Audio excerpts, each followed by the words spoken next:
أعوذ بالله من الشيطان الرجيم. بسم الله الرحمن الرحيم. الحمد لله رب العالمين. نحمده ونستعينه ونستغفره ونعوذ بالله من شرور أنفسنا ومن سيئات أعمالنا.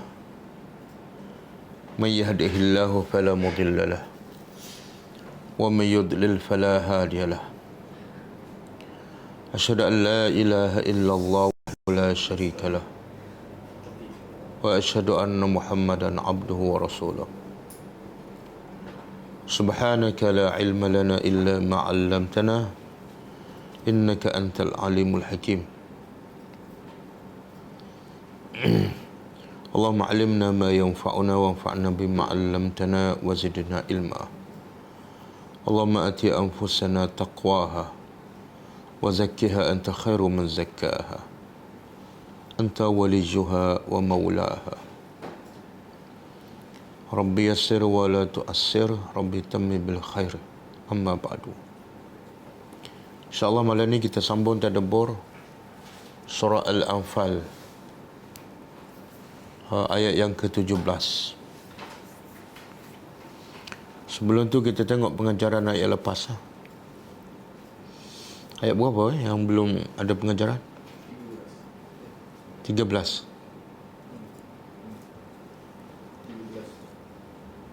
13, 14, 15, 16. 4 ayat.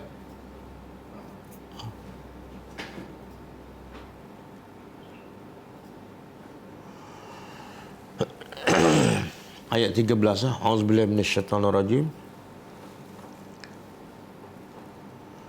Zalika bi annahum syaqullaha wa rasulahu wa man yushaqiqillaha wa rasulahu fa innallaha syadidul iqab. Maksudnya demikian itu, bahawa sesungguhnya mereka menentang Allah dan Rasulnya, dan sesiapa yang menentang Allah dan Rasulnya, maka sesungguhnya Allah sangat keras balasannya. Pengajarannya, pertama,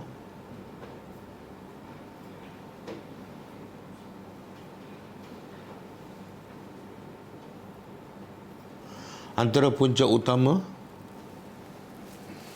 manusia ditimpa musibah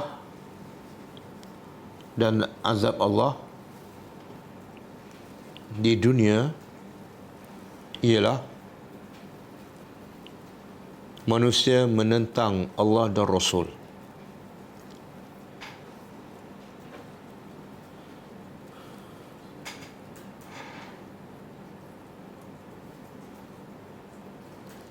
Yang kedua,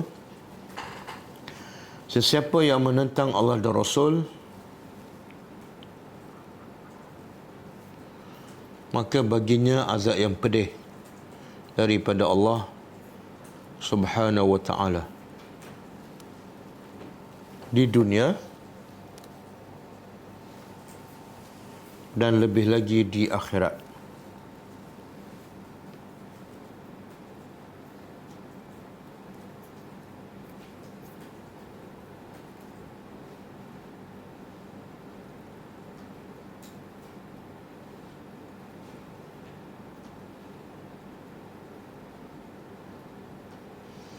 Ayat 14. Zalikum fazuquhu wa anna lil kafirin azaban nar. Demikian itu, maka rasalah, dan sesungguhnya bagi orang-orang kafir azab api neraka. Pengajaran ayat 14. Pertama,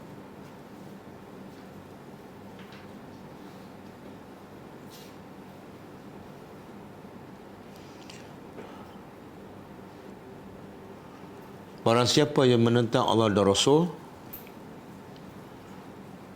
sudah pasti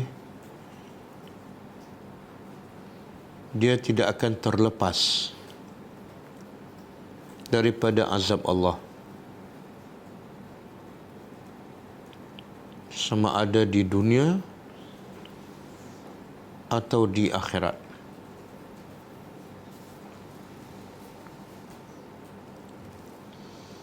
Yang kedua,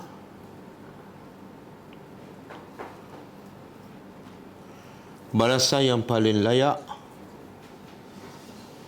untuk mereka yang menentang Allah dan Rasul ialah dibakar di dalam neraka dan kekal di dalamnya.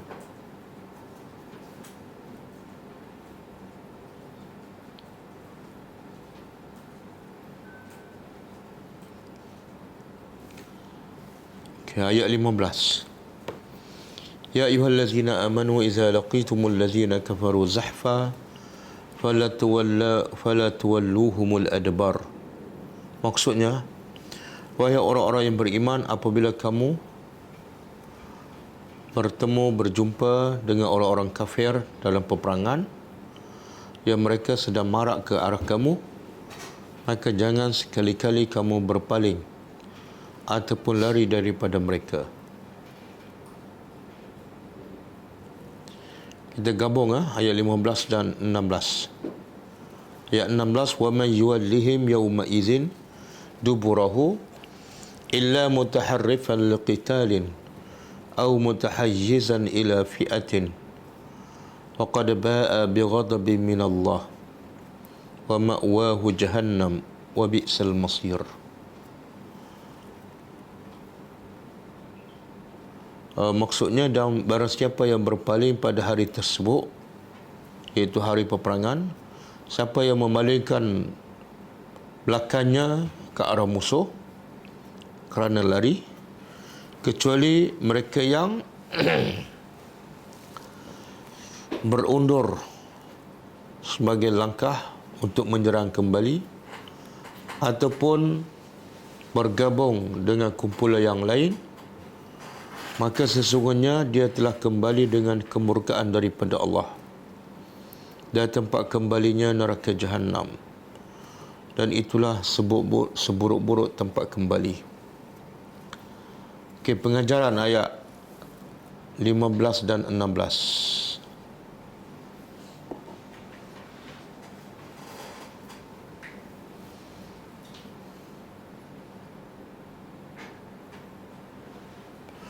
Apabila orang yang beriman bertembung dengan musuh di dalam peperangan, maka haram ke atas mereka lari daripada peperangan,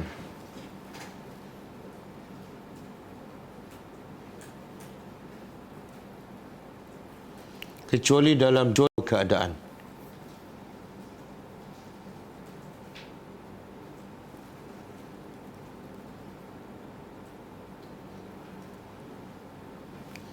Okey, pengajaran kedua.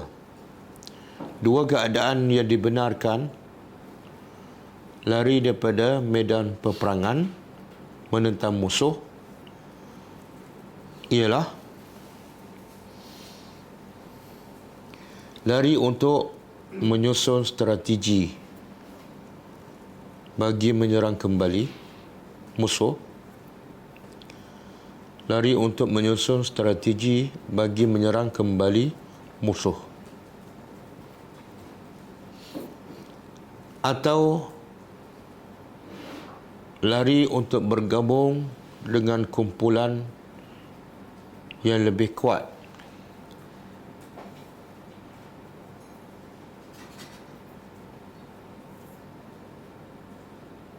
agar dapat mengalahkan musuh.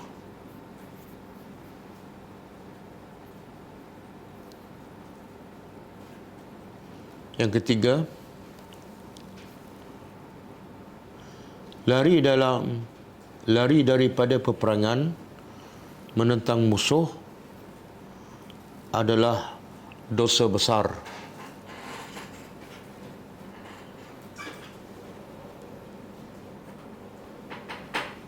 Adalah dosa besar kerana ia satu penghinaan kepada Islam dan akan menyebabkan Islam kalah.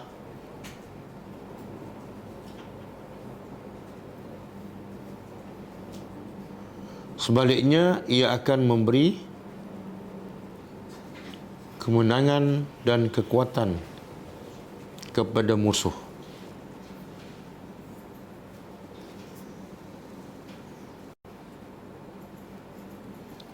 Yang keempat, balasan mereka yang lari daripada peperangan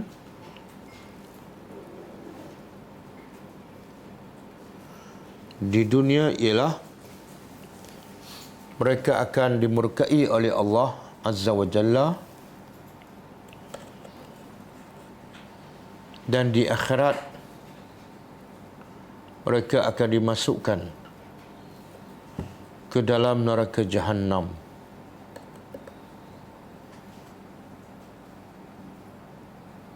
Walaupun mereka adalah asalnya orang yang beriman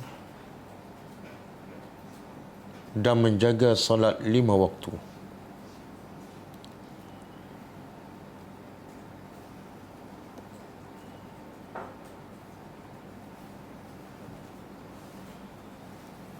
Okey. Habis ya? Kita sambung tadabbur ayat seterusnya.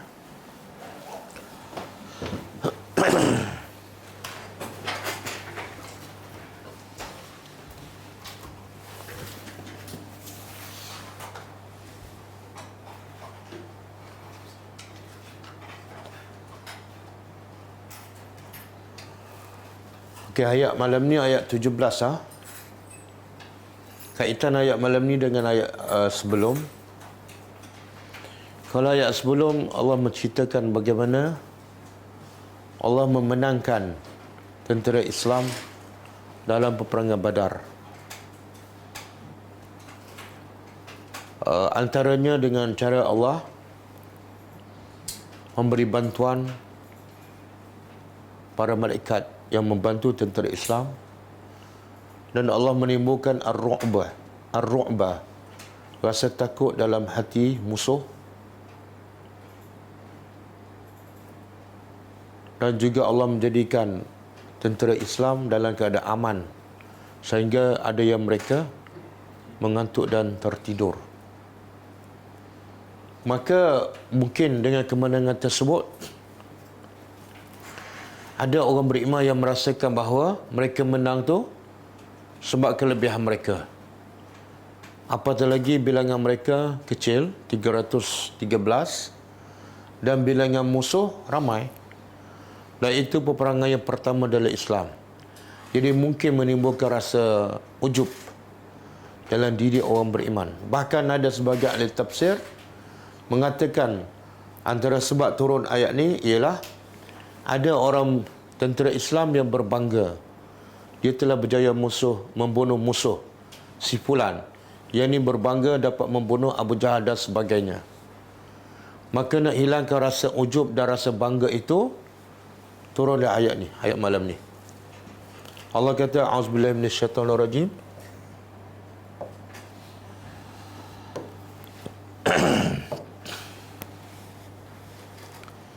Ada bunyi lagi kipas?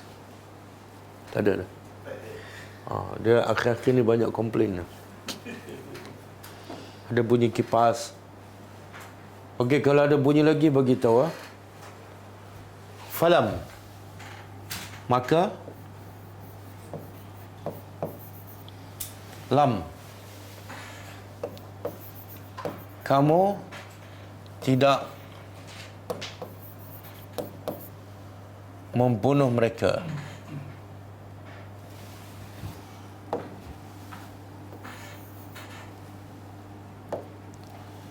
Kamu tidak membunuh mereka.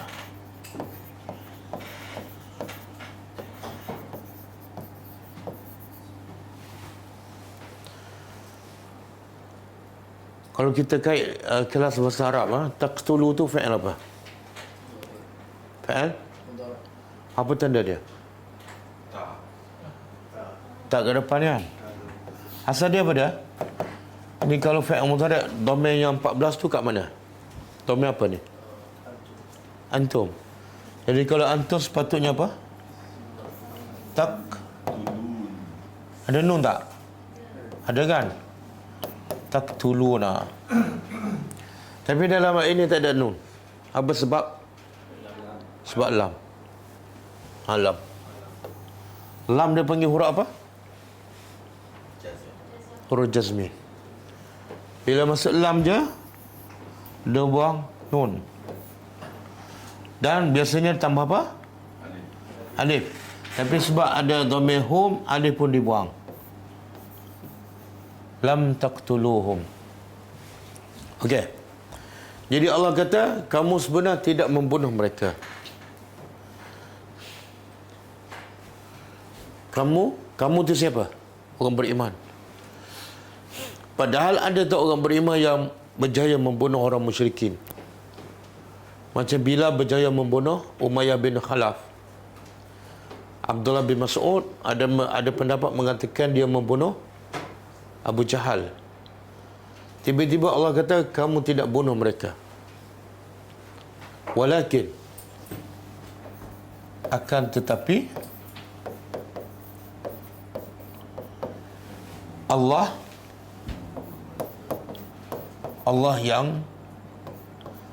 telah membunuh mereka.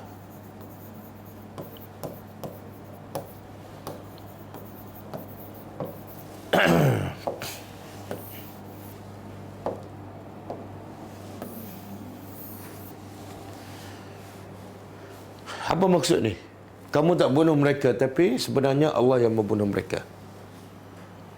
Maksudnya ialah ada juga orang tentera yang beriman yang betul-betul membunuh musuh, tetapi sebenarnya yang membunuh ialah Allah.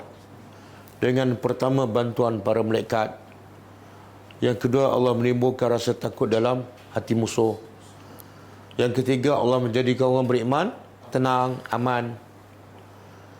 Jadi Allah bunuh tapi melalui tangan-tangan orang yang beriman. Cuba buka surah At-Taubah ayat 14. Surah At-Taubah ayat 14.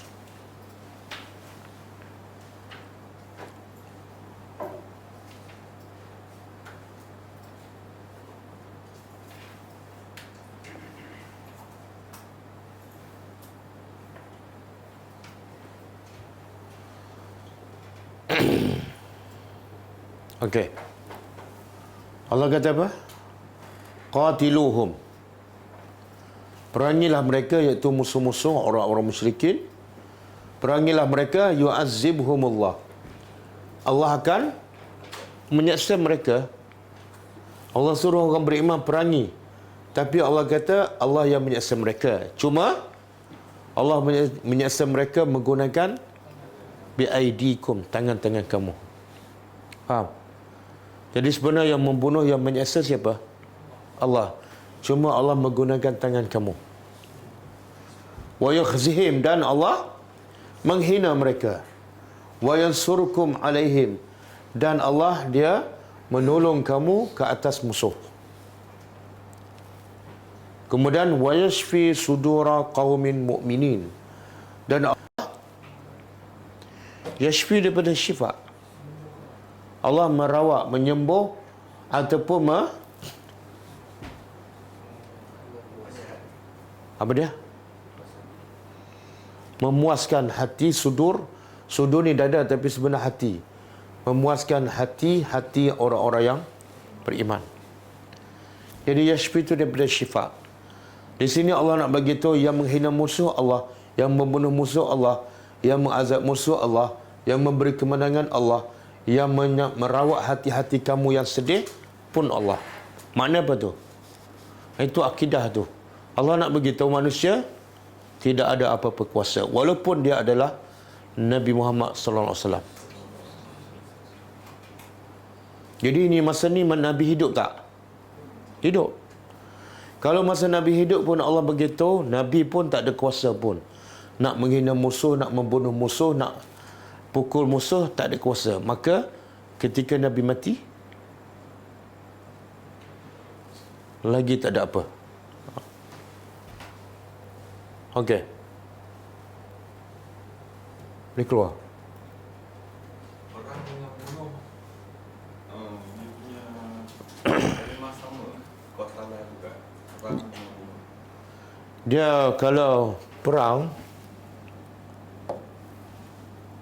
huruf dia 4. Qatala. Qatala, berperang. Wazannya fa'ala. Tapi kalau bunuh, 3 huruf. Qatala.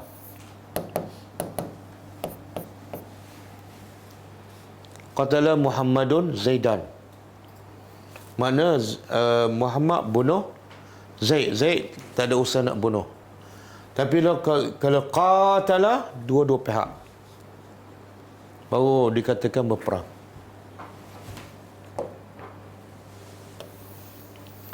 Okey, kemudian Allah kata apa? Sekarang yang tadi Allah cakap tentang orang beriman, kamu tak membunuh. Yang membunuh sebenarnya Allah. Satu, Allah nak beritahu, jangan perasan, jangan ujub, jangan berbangga. Kamu tak ada apa-apa kelebihan kalau tanpa izin Allah. Yang kedua, kalau Allah yang membunuh, Allah yang menolong, Allah yang menyeksa, Allah nak apa-apa saja kita balik kepada Allah, bergantung pada Allah sahaja. Jangan bergantung pada manusia. Sebab manusia tidak ada kuasa apa-apa pun untuk menang ke, untuk membunuh dan sebagainya. Okey. Sekarang Allah tuju khusus pula pada Nabi Muhammad. Wa ma ramaita. Ketika dalam peperangan, Nabi duduk dalam tempat dia panggil apa? Sekedup ke?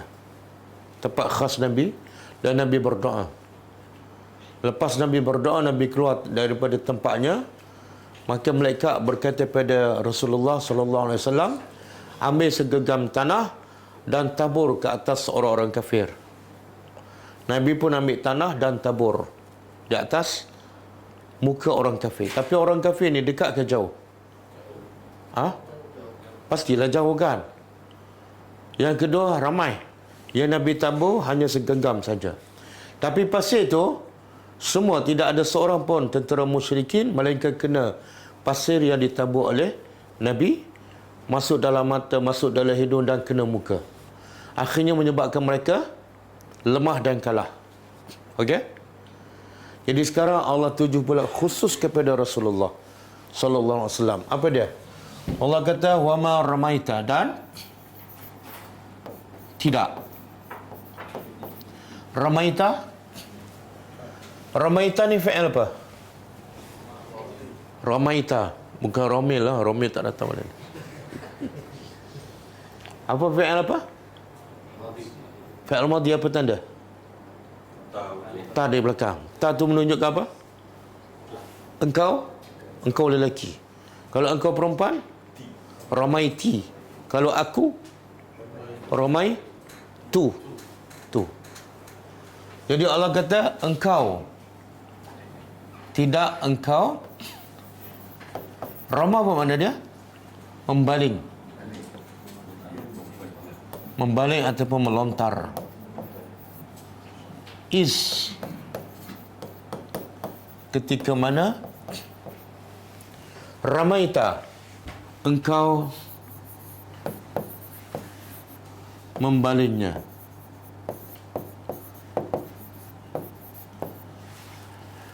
Walakin Allah, akan tetapi Allah rama. Allah yang rama, dia huwa. Tetapi Allah, dia yang telah membaling.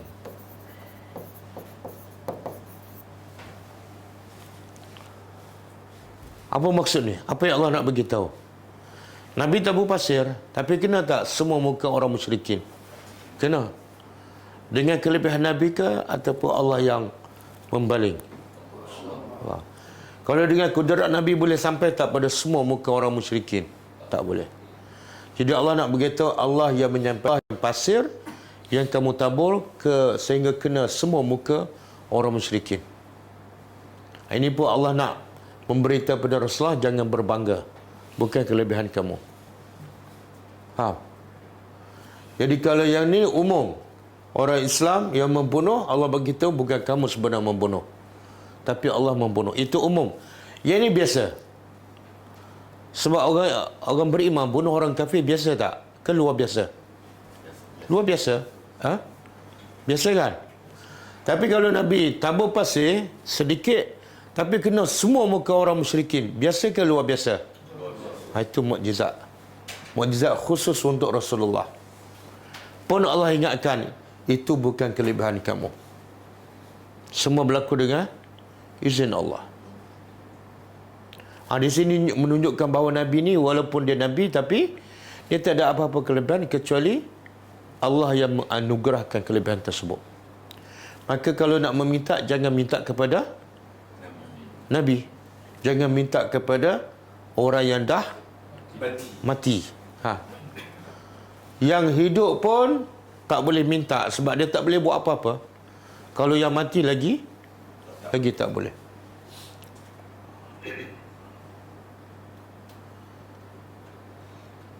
Dan satu lagi saya sebut tadi ialah dalam ayat ni, satu Allah tuju khusus kepada Nabi, yang kedua Allah tuju umum kepada orang beriman.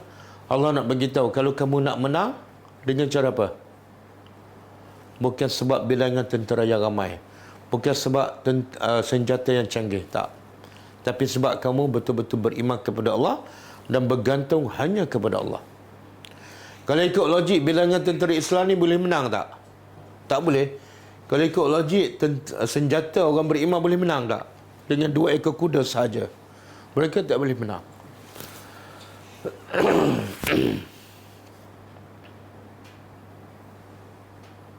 Okey, sama juga ketika Allah sebut dalam surah An-Nasr. Cuba tengok surah An-Nasr. Iza jaa nasrullah.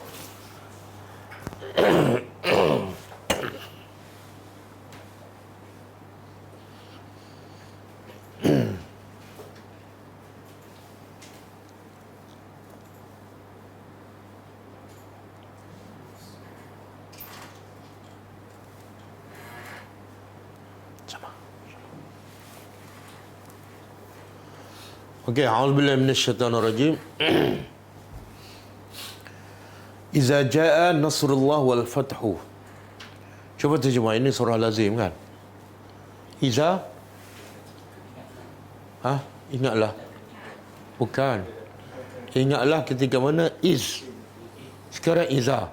Iza apa mana? Apabila. Jaa nasrullah. Telah datang pertolongan Allah. Tengok Allah sebut daripada awal lagi. Ini ketika pembukaan kota Mekah. Tentera Islam menang kan? Dan dapat menguasai kota Mekah. Tapi semua tu kelebihan siapa? Nasrullah, pertolongan Allah. Bukan pertolongan Nabi Muhammad, bukan pertolongan orang beriman. Sejuk kan? Asma. Yang dalam motor tak ada? Oh, tak ada. Wal fathu, dan fathu apa dia? Dan fathu tu asalnya pembukaan. Pembukaan kota Mekah bermaksud ialah kemenangan lah. Bila buka kota Mekah itulah tanda kemenangan. Jadi pertama lagi Allah dah beritahu ini pertolongan Allah. Tak ada kaitan dengan manusia. Kalau Allah nak bagi menang, menanglah. Walaupun dari segi syaratnya tak cukup. Tapi kalau Allah nak bagi kalah, kalahlah. Walaupun tentera tu ramai dan hebat. Kemudian wara'aitan nas. Daripada pembuka kota Mekah itu, Allah kata kepada Nabi, engkau melihat an-nas, manusia, iaitu orang Mekah, ahli Mekah, yadkhuluna, mereka masuk fi dinillah, dalam agama Allah, afwaja, berbondong-bondong. Ramai orang Mekah masuk Islam ni berbondong-bondong dalam masa berapa lama? Tak, dia masuk Islam berbondong-bondong. 1 hari ke, dalam seminggu ke, setahun? 1 hari je. Hari buka kota Mekah tu, ramai masuk Islam berbondong-bondong. Okey? Tapi masa Nabi berdakwah di Mekah, berapa tahun? 13 tahun. Masa tu orang kafir masuk Islam berbondong-bondong ke seorang-seorang?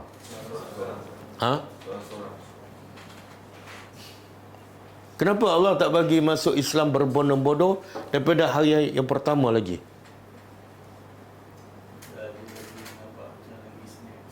Ha?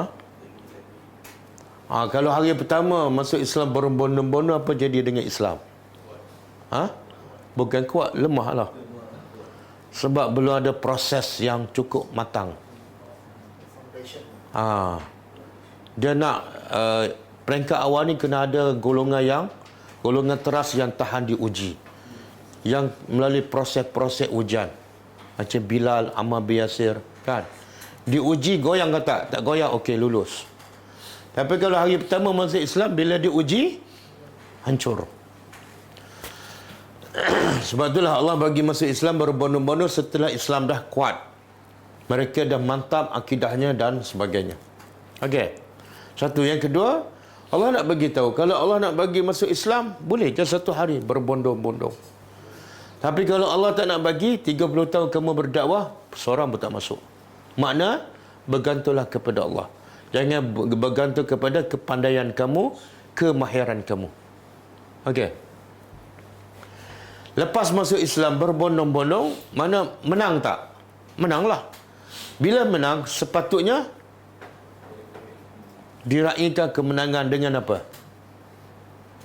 Sepatut diraihkan kemenangan dengan apa ni? Ha? Apa-apa, bunga api ke bergendang kan? Betul? Tapi apa yang Allah perintah pada Nabi?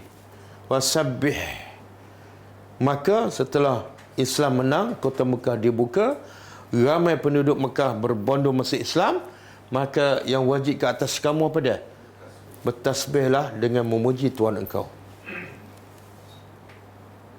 Sebelum kota Mekah dibuka dan Islam menang, Nabi tak bertasbih ke? Bertasbih kan? Kenapa Allah perintah lagi tasbih? Ayat yang logiknya, logiklah apa dia? Lepas menang, ramai masuk Islam, ayat di sini apa dia? Fashkurullah. Ataupun fa'atimut ta'am, buatlah makan-makan. Betul kan? Nak bergendang ke apa kan? Ha? Dah menang dah. Ini menang pun tak, dakwah pun tak, dah bergendang. Ha? Apa? Maka sucikan Tuhan engkau dengan memuji Tuhan engkau. Kemudian lagi teruk apa dia? Bukan lagi teruk, lagi macam tak masuk akal lah. Apa dia? Wastaghfirhu, minta ampun kepada Allah. Sebab tu bila kena minta ampun? Bila buat dosa. Buat dosa ke buka kota Mekah? Hasil dakwah sekian lama, ramai masuk Islam berbondong-bondong, berdosa ke? Tak berdosa. Kalau tak berdosa, kenapa Allah perintah Nabi minta ampun? Pelik tak? Anak kita belajar penat-penat dapat SPM 9A. Lepas tu kita kata, nak minta ampun banyak-banyak pada Allah. Terkejut tak dia? Apa hal bapa aku ni? Ha? Bagilah hadiah kan? Ha? Jadi kenapa Allah suruh minta ampun setelah Nabi berjihad, berdakwah dan menang? Apa kaitan menang dengan minta ampun? Tanda syukur. Tanda kita bersyukur pada taat pada Allah, puji Allah. Betul kan? Minta ampun. Orang beriman sentiasa berharap apa? Amalnya. Kalau harap amalnya diterima, dia baca doa apa? Rabbana taqabbal minna, kan? Okey, kalau semua kemenangan itu bantuan daripada Allah, sepatut kita istighfar ke bersyukur? Bersyukur.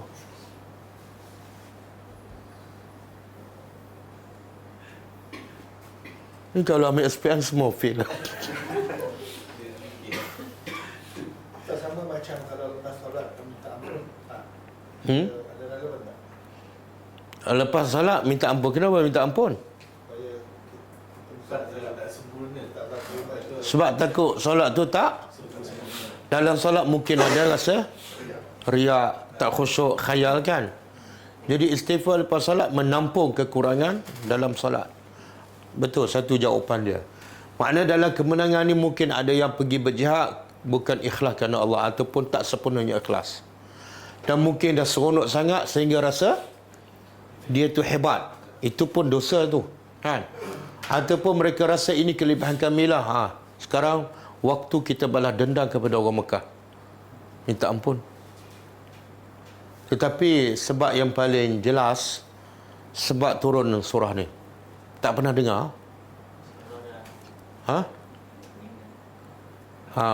Dia satu masa Umar Ibn Khattab, dia suka bawa budak dalam majlis. Majlis orang tua, dia bawa budak.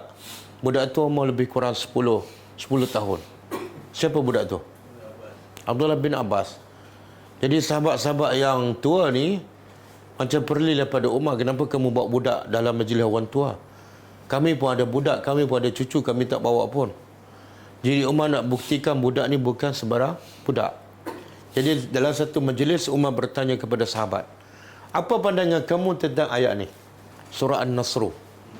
Jadi sahabat jawab jawab biasa macam kita jawab tadilah. Sahabat kata, ialah bila menang Allah suruh kita semakin berzikir pada Allah dan minta ampun. Jawab secara umum. Kemudian Umar tanya Abdullah bin Abbas, dia masa itu masih kanak-kanak. Maka kata Abdullah bin Abbas, ayat ni bila datang kemenangan, tiba-tiba Allah suruh Nabi minta ampun, sebenarnya ini isyarat Nabi dah hampir dekat dengan ajalnya. Sebab Islam dah menang. Tugas Nabi untuk apa? Memenangkan Islam, menyampaikan Islam. Islam dah lengkap dan dah menang. Itu tanda apa? Nabi dah dekat dengan ajalnya. Tugasnya dah habis. Maka yang paling penting, yang paling utama untuk menghadap Allah apa dia? Istighfar. Barulah sahabat lain terkejut dengan kehebatan kefahaman Abdullah bin Abbas. Betul tak? Bila kita nak mati, satu je yang paling penting, iaitu keampunan Allah. Walaupun dia adalah Rasulullah. Okey. Jadi ayat ni juga Allah nak beritahu bila menang jangan sombong, jangan riak. Sebab apa? Pertama, pertolongan tu adalah milik Allah, bukan milik kamu. Yang kedua, jangan riak. Sebaliknya, perbanyakkan lagi syukur kepada Allah melalui bertasbih dan juga beristighfar kepada Allah. Okey? Dah.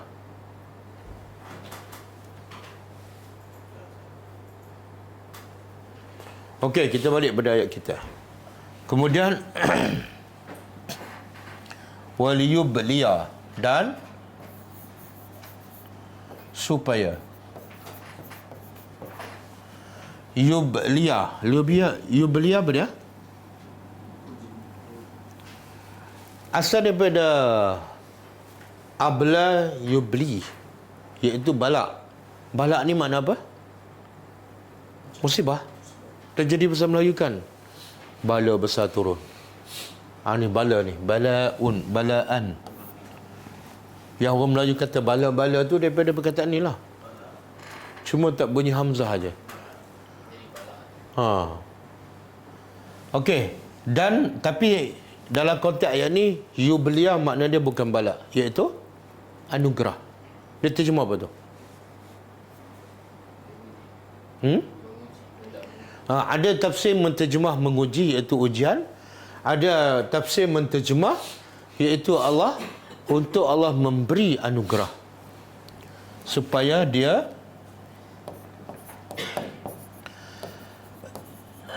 memberi anugerah kepada siapa ni? Orang-orang beriman. Apa kaitan ujian dengan anugerah? Apa kaitan? Perkataan yang sama kadang-kadang diterjemah ujian, kadang-kadang diterjemah anugerah. Sebenarnya ada kaitan. Bila Allah nak menganugerah cintanya pada hambanya ataupun nak anugerah nikmat, Allah bagi apa? Ujian.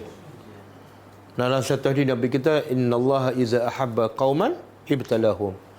Sesungguhnya Allah bila Allah sayang pada seseorang, Allah uji.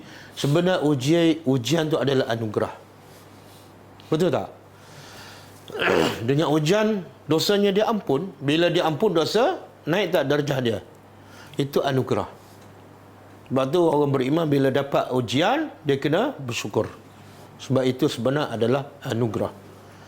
Okey, supaya Allah menganugerah orang beriman, minhu, darinya, dari Allah, balaan, ujian ataupun anugerah. Hasanan, yang baik. Sebab itulah dia bila diterjemah dua, yang mana lebih tepat? Kalau terjemah ujian balaan hasanan, ujian yang baik, anugerah kan? Kalau kita terjemah ujian balaan hasanan, ujian yang baik, ada tak ujian yang baik? Apa dia? Saya dapat COVID kan, ini adalah ujian yang baik. Biasa kalau sebut ujian, biasanya benda tak baik lah, yang tak disukai. Sebab itu lebih tepat di sini terjemah anugerah. Jadi daripada kemenangan ini sebenar tujuannya apa dia? Allah nak menganugerah pada orang beriman anugerah yang hasanah. Apa dia anugerah ni? Ialah bila tentera Islam menang dalam peperangan Badar, anugerah terbesar apa dia? Satu pengiktirafan wujudnya kerajaan Islam di Madinah. Wujud kerajaan Islam bukan saja setakat wujud, tapi wujud dengan kekuatan sehingga dapat mengalahkan kerajaan Mekah. Itu anugerah. Selama ni mereka ditindas, dihinakan, ramai sahabat dibunuh di Mekah. Tapi bila di Madinah, mereka berperang, tentera Islam yang menang. Dan satu penghinaan yang besar kepada orang kafir. Kemudian Allah kata, Innallah, sesungguhnya Allah Sami'un. Apa makna Sami'un? Maha. Ini Sami'un, orang Melayu buat nama ni. Nama dia Sami'un. Dan anak dia nama dia Zaitun. Sami'un. Maha mendengar. Alimun, maha mengetahui. Allah dengar apa ni? Allah dengar apa? Dengar semua apa yang kamu cakap. Orang beriman cakap apa kan? Semua Allah tahu. Jadi bila bercakap, pastikan cakap yang baik. Yang kedua, Allah tahu apa yang dalam hati kamu. Kamu pergi berperang ni untuk apa sebenarnya? Maka pastikan betulkan niat semata-mata kerana Allah. Sebab semua diketahui oleh Allah Subhanahu Wa Taala. Jadi ayat Sami'un Alim,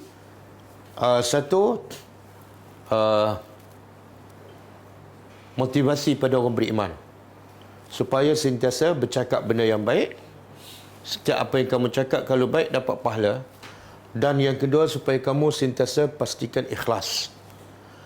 Dan dalam masa sama, dia adalah amaran keras kepada orang kafir. Apa saja kamu cakap yang kamu rancang untuk menghancurkan Islam, Allah dengar. Apa saja kamu datang untuk berperang, Allah tahu. Maka takutlah kepada azab Allah. Okey, ayat seterusnya. Zalikum. Yang demikian itu. Yang demikian itu tu apa dia?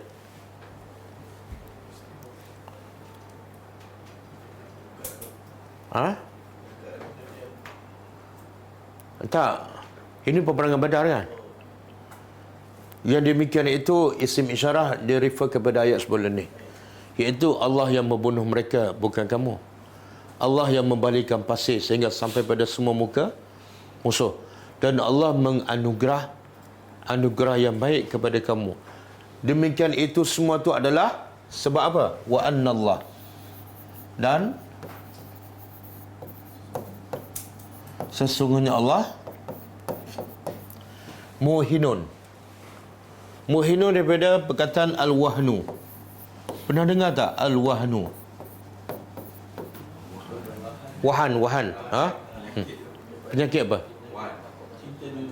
Cinta dunia kan? Nabi kata kamu ni satu masa akan ramai bilangan. Seperti, tapi ramai itu seperti buih di laut. Tak ada nilai pun. Ramai saja tapi tak ada nilai. Sebab apa? Sebab kamu ditimpa penyakit al-wahnu ataupun al-wahan. Apa penyakit al-wahan? Cinta dunia dan takut mati. Ada tak pada kita tu cinta dunia dan takut mati?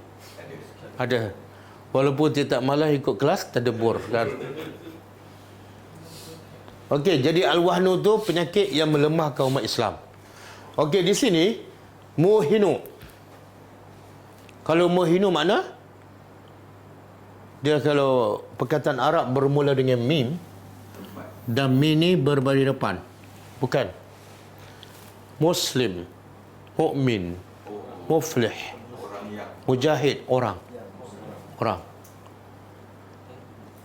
Kalau mim berbaris atas, menunjukkan tempat masjid. Ingat mat'am je ha? Mat'am, majlis, mahsyar kan? Okey. Jadi orang di sini maksudnya ialah Allah, iaitu sesungguhnya Allah lah yang melemahkan. Allah lah yang melemahkan. Bukan Allah lemah, tapi Allah melemahkan apa? Kaidi. Kaidi apa dah? Tipu daya ataupun perancangan jahat. Tipu daya al-kafirin, orang-orang kafir.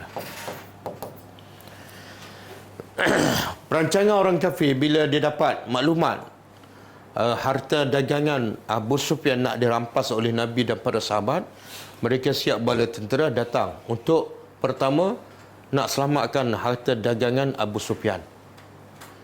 Dan bila mereka dapat tahu harta dagangan Abu Sufyan dah selamat, sepatut mereka baliklah, sebab itu tujuan asal. Tapi kata Abu Jahal, kita tak akan balik. Kita akan duduk di Badar, kita akan sembelih unta, kita akan buat perayaan dan kita akan serang Nabi sampai habis-habisan. Jadi semua perancangan tu Allah buat apa? Allah melemahkan. Maksudnya Allah mengalahkan semua perancangan jahat mereka. Boleh? Sebagaimana dalam ayat apa ni? Alam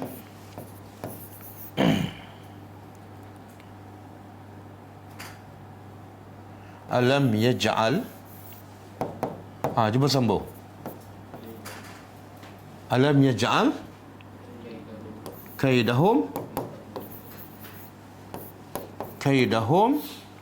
fi tadlilin. Ini surah apa ni?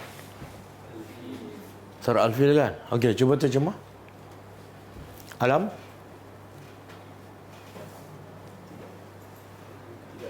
Bukankah ataupun tidakkah ya ja'al, dia jadikan, iaitu Allah. Tengok, ya ja'al mati lam. Apa sebab mati? Sepatut fa'il mudhari' baris depan ya ja'alu kan? Tapi mati kenapa? Ada lam kan? Lam dia panggil huruf jazam. Okey. Bukankah Allah telah menjadikan, bila ada lam makna apa? Yang lepas. Allah telah menjadikan kaidahum, kaidah, iaitu tipu daya perancangan jahat mereka. Mereka ni pula siapa? Tentera bergajah kan? Apa perancangan mereka? Datang daripada Yaman begitu jauh dengan bala tentera yang besar, hanya satu tujuan, satu matlamat. Apa dia? Nak hancurkan. Tapi Allah jadikan semua perancangan jahat mereka, tipu daya mereka semua fi tadlilin, dalam tadlil, sia-sia. Semua hancur. Dengan kos dia berapa banyak tu? Masanya, kosnya kan, semua hancur. Jadi kalau kita nak menang, bergantunglah hanya kepada Allah Subhanahu Wa Taala. Okey. Kita ambil satu ayat lagi. In sekiranya tastaftihu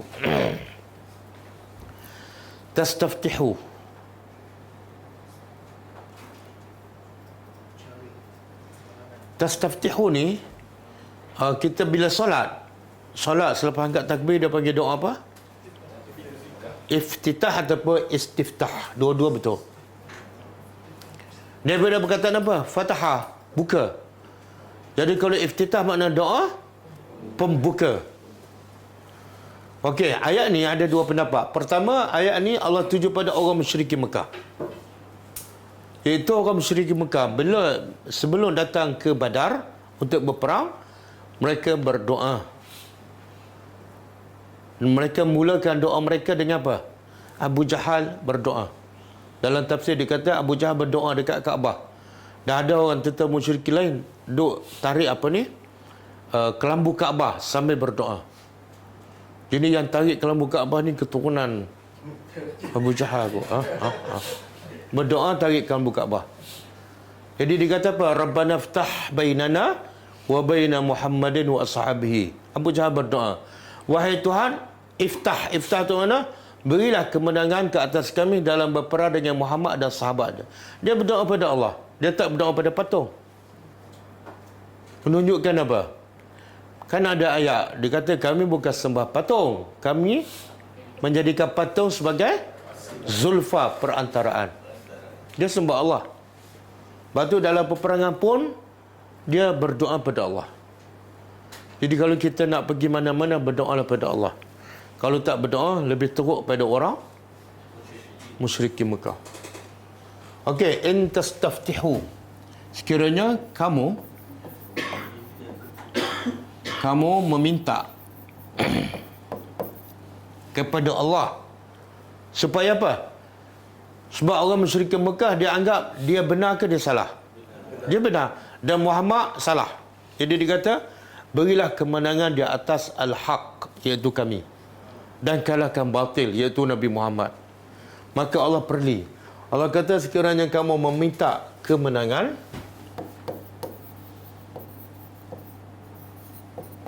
faqad maka sesungguhnya ja'akum telah datang kepada kamu al-fathu, kemenangan.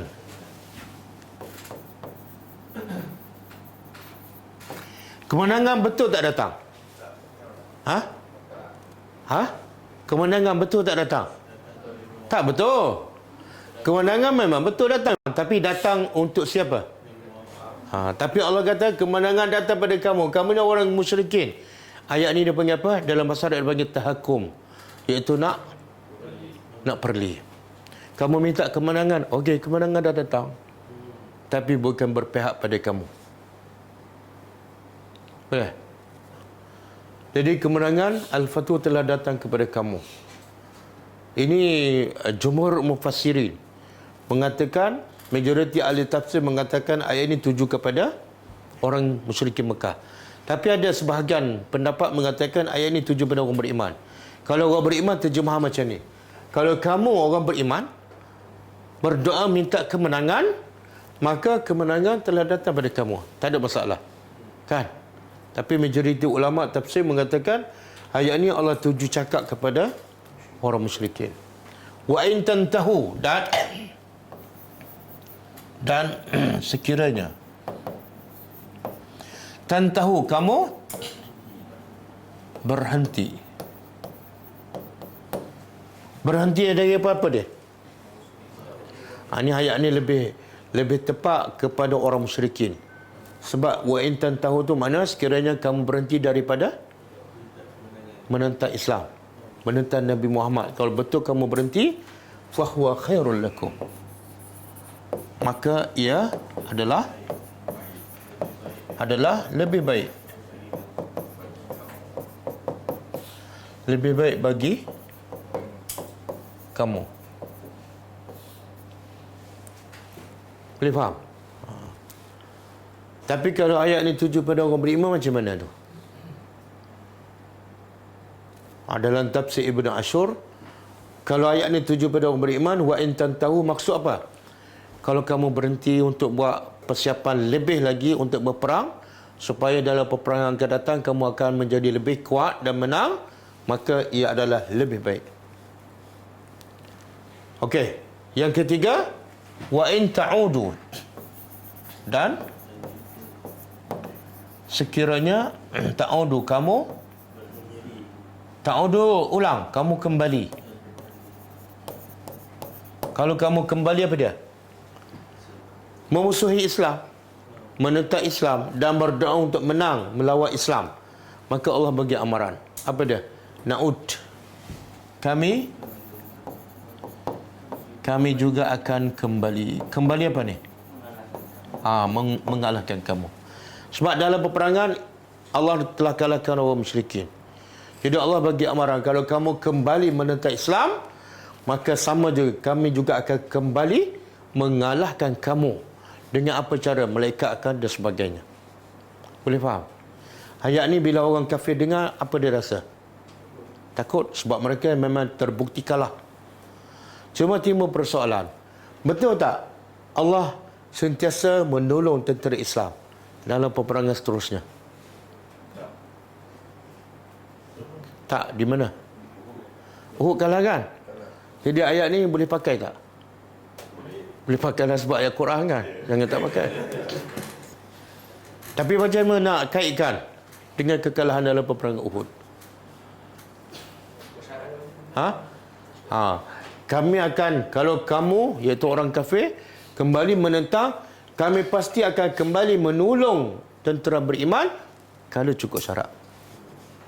Bila tak cukup syarat, iaitu kamu sendiri engkar perintah Allah dan Rasul, kami tak akan tolong kamu walaupun kamu orang beriman. Walan, dan lan apa dia?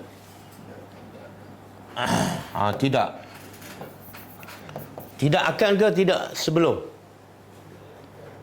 Lan dah belajar bahasa Arab ni. Lan huruf nasab ke huruf jazam? Nasab. Jadi tidak akan ke tidak sebelum? Akan. Kalau huruf nasab, apa fungsi dia?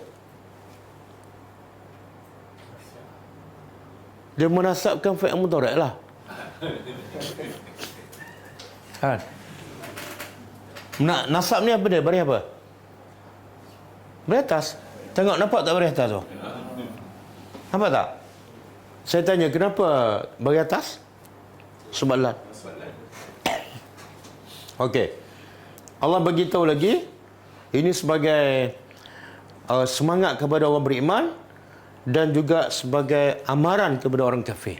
Apa dia? Tidak akan nak terjemah apa ni? Tughni. Dan tidak akan bermanfaat.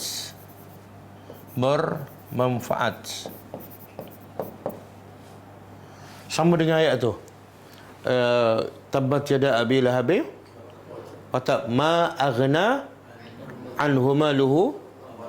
Ma aghna tu mana? Tidak akan bermanfaat kepada Abu Lahab hartanya dan anaknya. Jadi di sini Allah nak beritahu tidak akan memberi manfaat ankum terhadap kamu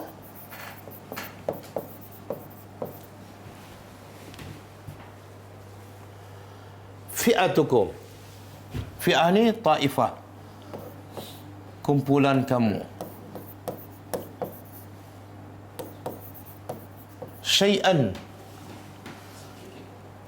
nakirah, sedikit pun. Walau kasurat, walaupun kumpulan kamu tu ia adalah ramai ataupun besar. Apa maksud ni?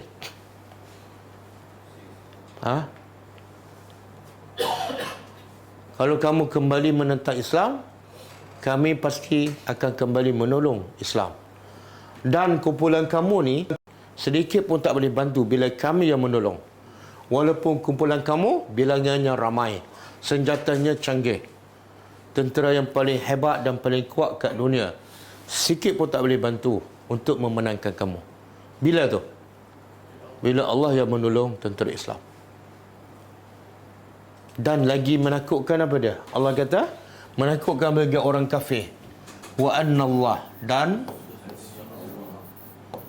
sesungguhnya Allah ma'a bersama orang-orang beriman. Ayat ni pertama menakutkan lagi musuh. Macam mana tu? Ayat ni boleh menakutkan musuh.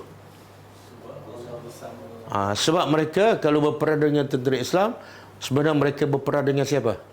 Allah, pemilik segala langit, pemilik segala para malaikat. Yang kedua, ayat ni memberi keyakinan lebih kepada orang beriman. Jangan takut. Kalau kamu selagi mana kamu beriman, yang berperang bersama kamu siapa? Allah. Jadi usahalah untuk menjadi diri kamu orang yang beriman. Allah tak kata wa annallaha ma'al muslimin. Islam dengan muslim, Islam dengan mukmin lain. Mukmin ni imannya lagi tinggi. Sebab itulah bila tentera Islam dalam peperangan Uhud dia langgar perintah Allah dan Rasul kan, masa tu beriman tak? Tak beriman lah, sebab bila langgar je perintah Allah tak beriman. Bila tak beriman, Allah tak bersama. Allah biarkan. Kan? Sehingga 70 orang mati syahid. Okey. Boleh? Jadi pengajaran paling besar malam ni apa dia? Bergantung pada Allah. Allah bagi kemenangan. Lagi? Apa dia? Setelah menang, istighfar. Lagi? Ada lagi besar? Apa dia? Samalah, bergantung pada Allah, berserah pada Allah. Patuh pada Allah dan Rasul, baru Allah bagi menang. Lagi? Kemenangan mutlak milik Allah. Dia macam maksud sama ayat disusun.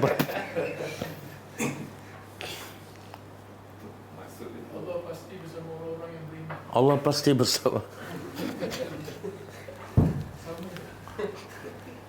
Ayat lain maksud sama. Ada satu lagi pengajaran paling besar.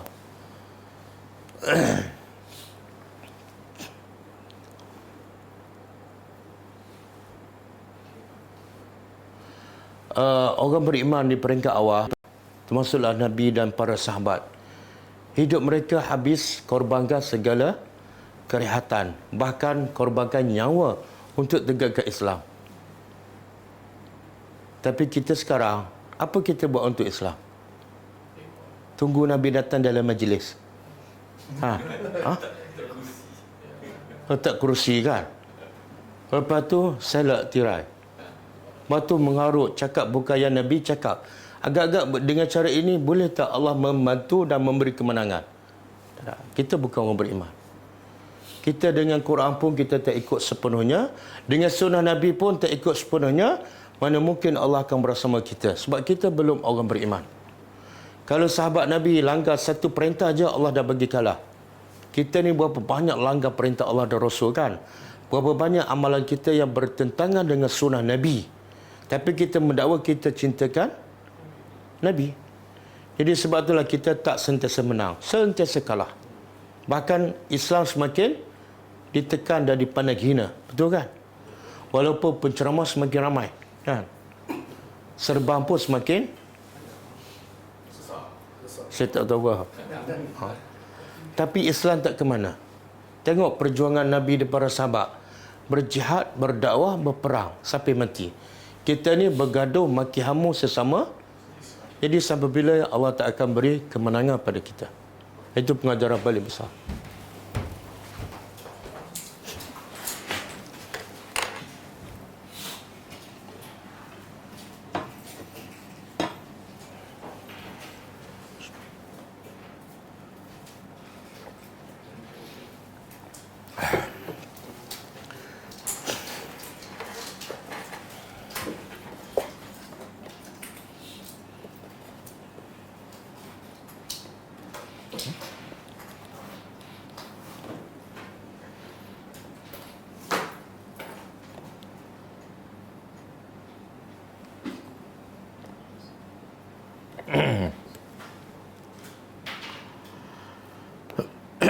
Okey, saya nak umumkan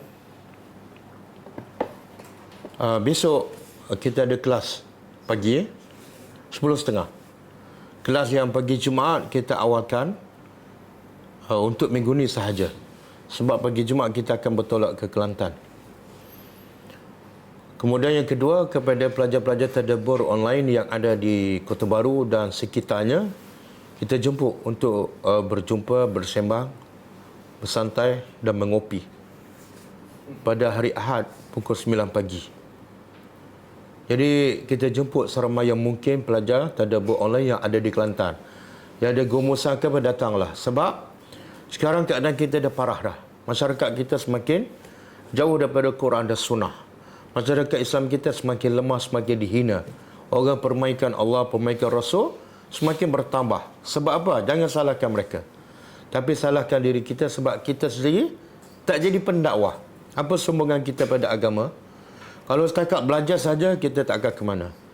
Jadi, datanglah ramai-ramai, khususnya pelajar tadabbur yang ada di Kelantan, untuk kita sama-sama bincang bagaimana kita nak menggerakkan Islam kepada semua orang, semua tempat. Sebenarnya tak perlu tunggu ustaz-ustaz yang hebat untuk menyampaikan Islam yang indah kepada orang ramai. Kan? Nabi kata, balighu anni walau ayat. Walaupun satu ayat, ceritalah. Berapa banyak dah ayat yang kita dah belajar, dan dah berapa tahun dah kita belajar, tapi kadang-kadang orang terdekat pun kita tak sampaikan. Jadi kita dah jumpa, kita bincang bagaimana nak menjadi pendakwah yang terbaik, yang berkesan. Paling-paling kurang kalau bukan kepada orang ramai, kepada sahabat andai, kepada keluarga terdekat kita, paling-paling kurang. Dengan cara itu sahaja, iaitu kita sendiri menjadi pendakwah, insya-Allah Islam akan tersebar.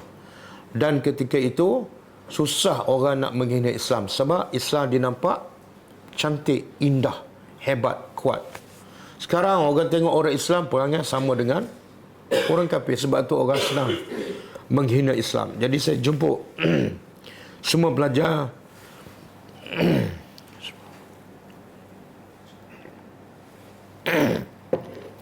semua pelajar yang ada di Kota Baru ataupun di Kelantan datang beramai-ramai pada hari Ahad pukul 9 pagi untuk mengetahui tempat perjumpaan. Boleh hubungi Puan Hani. Ada nombor tertera di skrin tu. Ada nombor tertera di skrin. Datanglah. Dan saya jemput. Baru ni saya pergi ke Kelantan, ada program rumah mengaji, saya jumpa ada seorang pelajar. Nama apa dia? Yusmi. Haris lah. Masya Allah, dia daripada Pasimah. Tapi saya terlupa nak ambil nombor telefon dia. Dia berhenti bekerja sebab isteri dia stroke, jaga isteri. Isteri tak bekerja, dia pun terpaksa berhenti bekerja. Jadi masalah kronik sangat. Tapi lepas dia ikut kelas tadabbur, dia pasang skrin besar di rumah. Dia yang lahir ni dia buka dan semua anak isteri dia dengar. Jadi dengan Al-Quran, mendengar Al-Quran dan memahami Al-Quran, jiwa dia, isteri dia, anak-anak alhamdulillah menjadi tenang. Lepas tu dia tunjuk pada saya banyak buku-buku nota yang dia tulis hasil daripada dia ikut kelas tadabbur. Jadi tadabbur Al-Quran adalah syifa, memberi ketenangan kepada manusia. Walaupun masalah besar macam mana, kalau dia selalu tadabbur Al-Quran, percayalah Allah akan bersamanya. Bila Allah bersamanya, semua masalah yang besar akan, kalau tak selesai pun dianggap benda itu adalah kecil sahaja. Jadi kepada dia ni saya jemput, saya lupa nak ambil nombor dia. Haris. Haris daripada Pasimah. Okey. Jadi cukup setakat tu. Buku 62 kita baca kemudian. InsyaAllah kita jumpa pagi besok pukul 10.30. Sambung tadabbur surah Al-An'am insyaAllah. Okey, kita tutup dengan membaca tasbih kafarah. Subhanakallahumma wa bihamdika asyhadu an la ilaha illa anta astaghfiruka wa atubu ilaik. Assalamualaikum warahmatullahi wabarakatuh. كتاب الله ترق جنانه وتنل